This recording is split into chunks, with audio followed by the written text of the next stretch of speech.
Hey everyone, and welcome back to Digging Out of Debt with Lynette. And today I am very excited to do this video. I have been waiting so long to do this. We are going to plow through 15 ways to save money at the grocery store and eat healthy on a budget. Okay, so we're going to dive right in. First thing you need to do is make a weekly meal plan and shop once per week. I know a lot of you are probably big box store people and you like to do one giant shopping trip at the beginning of the month and then just do little supplemental things throughout.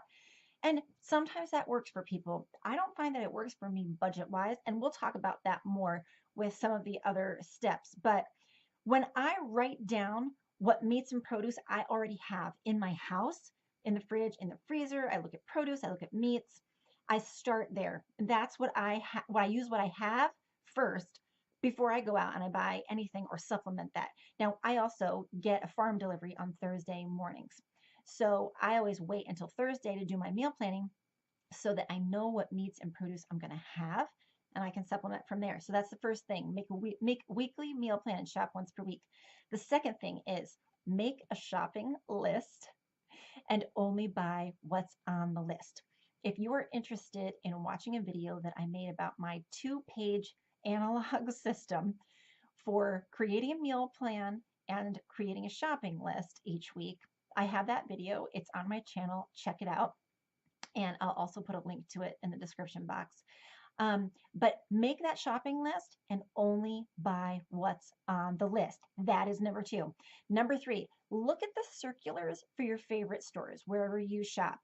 I shop at Aldi and P&R Discount. Now, Aldi, I get the flyers. I shop for what's on special. And especially for organic produce and meats, whenever those are on special, I try to hit those up. So circulars let me know about that. Also, P&R Discount doesn't have a circular because it's a discount store, but they do have a Facebook page. So if you have like a local discount place, check to see if they have a Facebook page because I signed up for notifications. So whenever there is a big deal or special going on, I get notified about it. So that's always good to know. Number 4, eat in season. Whatever produce that you find that's on special is usually in season somewhere. So eat those things.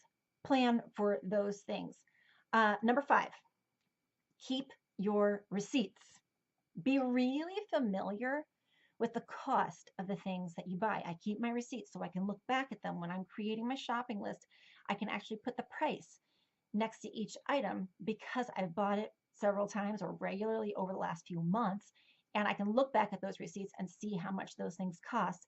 If they if they don't have the exact same price, well, then you can always adjust. But keeping the receipts helps me to have a good, clear idea of what I'm going to be spending on each item. So, number 6, shop the discount stores near you.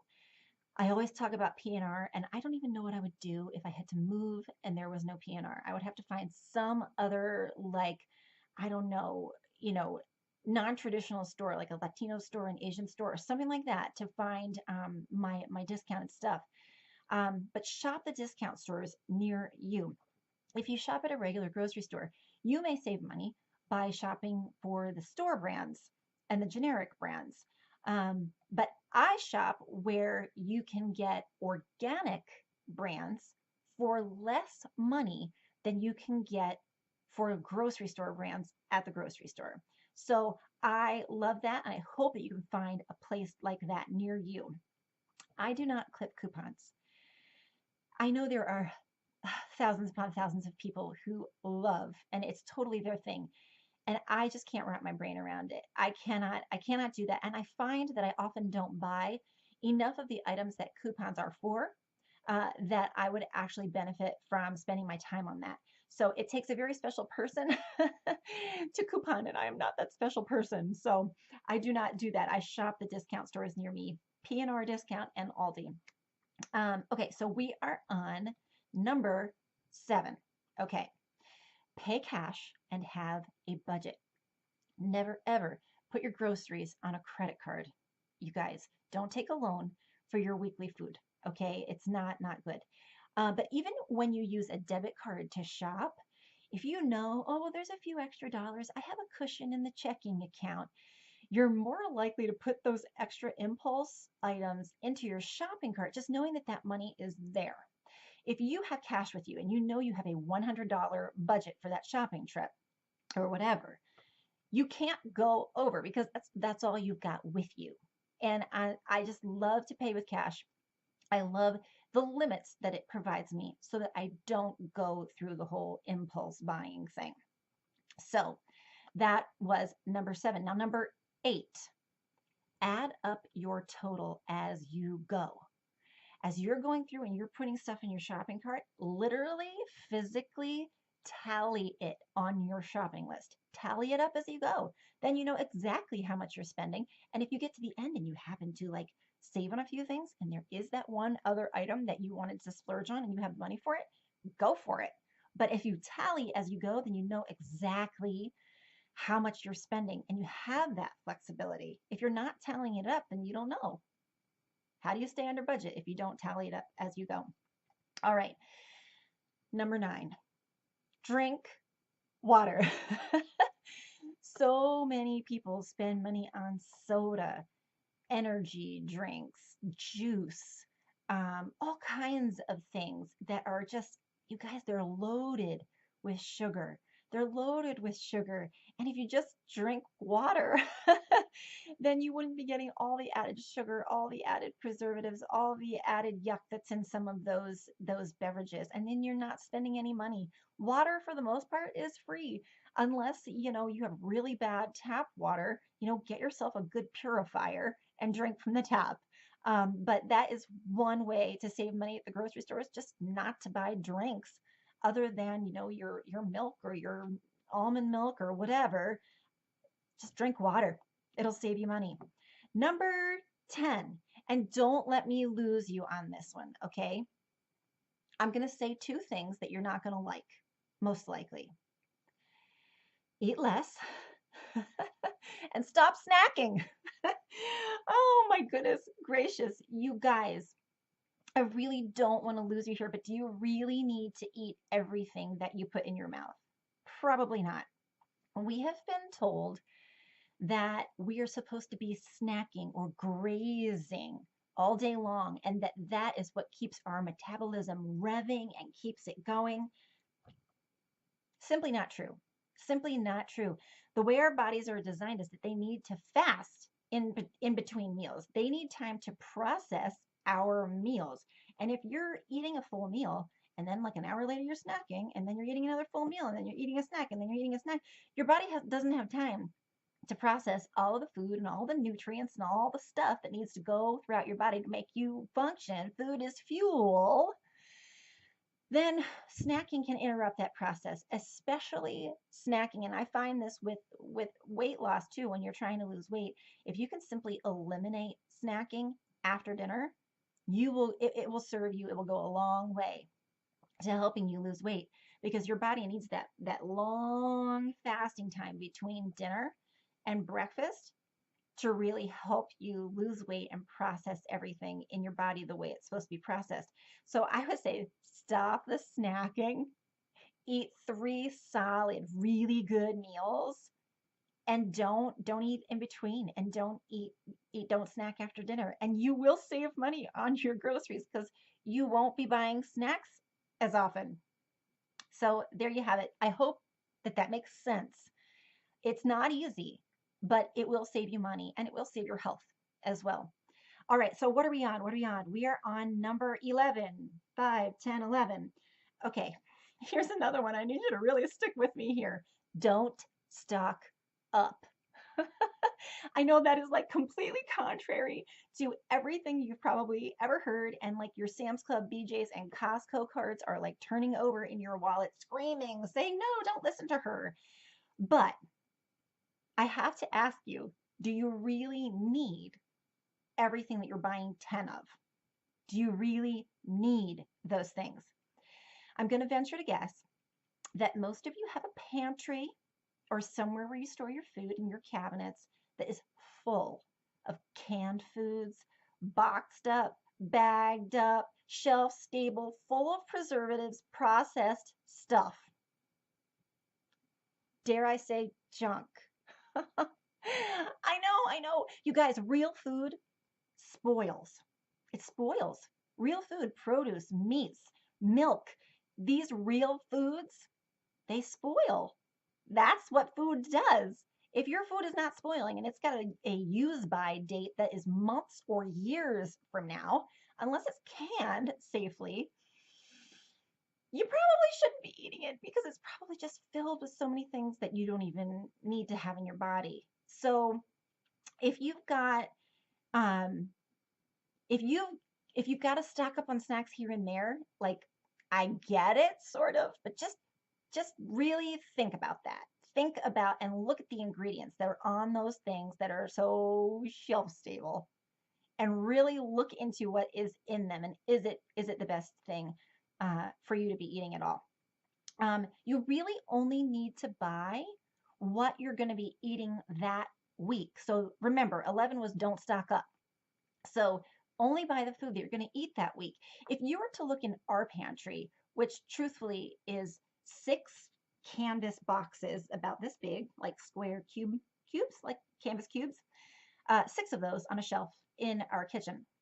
And if you were to look at that, then you would probably think that we were starving.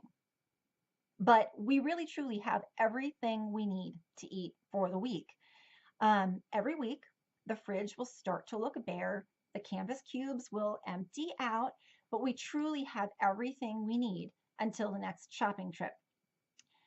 And just think about this for a second. Admit this to yourself. Every Christmas, the canned food drives and they start popping up. And you are able to donate bags and bags of boxed up canned goods that you have not eaten all year long, and you give someone else the food you don't eat. So if you just didn't buy the food that you're not going to eat in the first place, you're going to save money. Okay. All right. We're on number 12. Okay. Think about what your family really needs. Do they need 3 cookie assortments? Do they need 5 different bags of chips or pretzels or whatever? Probably not. When my boys ask for a snack, I always start with, sure, you can have a snack. How about an orange, an apple, or a banana? And sometimes one of those options is actually satisfactory to them. And if that happens, then I won and I love it. If one of those 3 options doesn't sound as appealing to them as they would like, then you can move on. Offer a granola bar, offer, a little container of peanuts or some trail mix or something like that to satisfy their snack craving. But start with the good things. Start with the good things. So that was prioritize. Number 12 was prioritize. Think about what your family really needs. Okay, number 13, and this is a really good one. Figure out the price per ounce on the things that you buy. Okay, so many stores have kind of convinced you to believe that like the bigger the item is that you buy, the cheaper it is. But it's not always that way. It's not always that way. And I'm going to give you a really good example. If you get a 12-ounce bag of Starbucks coffee on sale, like I have found at the local Weis grocery store here, you can get a 12-ounce bag of Starbucks coffee on sale for $5.99. Okay, that makes the price per ounce 50 cents. Okay, 50 cents per ounce. Then later on, the 20-ounce bag of Starbucks goes on sale for $12.99, but the price per ounce makes it 65 cents. So what's better? It's better for me to wait for the small 12-ounce to go on sale because I love Starbucks coffee and that's what we drink. But it's better for me to wait for that to go on sale for $5.99 than it is for me to buy the larger bag at $12.99 because the price per ounce is just less. So do the math. Do the math. Even when I'm standing at P&R in the chip aisle and I'm looking at Garden of Eatin' this and that, usually the smaller bags are the better price than the bigger ones, which is really weird sometimes. But if you do the math, you can save because just figuring out the price per ounce. Okay, you still with me? We're on number 14. Okay. All right. Many people will tell you to shop around and see who has the best prices for the items that you buy. But my advice is to Find the stores that have the best prices overall and shop always at those stores because you'll be more familiar with the store, what they offer, the prices on everything that they offer. You'll be more in tune with what a special actually is and how good of a special it actually is. So find the discount stores that always have the best price in general and shop those stores constantly. Truthfully, the thought of like shopping 6 different grocery store circulars and having to go to different, like 6 different stores to get the best price and everything is completely and totally overwhelming to me. So I picked the 2 stores where I get, in general, the best prices across the board. Okay. And number 15, we have made it to the end. Number 15, grow your own. If you live in a climate where you can grow herbs and vegetables all year round, awesome. If not, then I live in the Northeast, so I could grow a few herbs indoors over the winter, but most of the time I'm growing some herbs and some vegetables just in tiny little garden boxes because I live in a townhouse. I don't have a giant yard with a giant garden. Um, but just growing a few things and then being able to like freeze those things. Like I have bags and bags of parsley because I thought I bought cilantro last year. I wanted cilantro, and that's what it was marked at the store was cilantro, and it was actually parsley.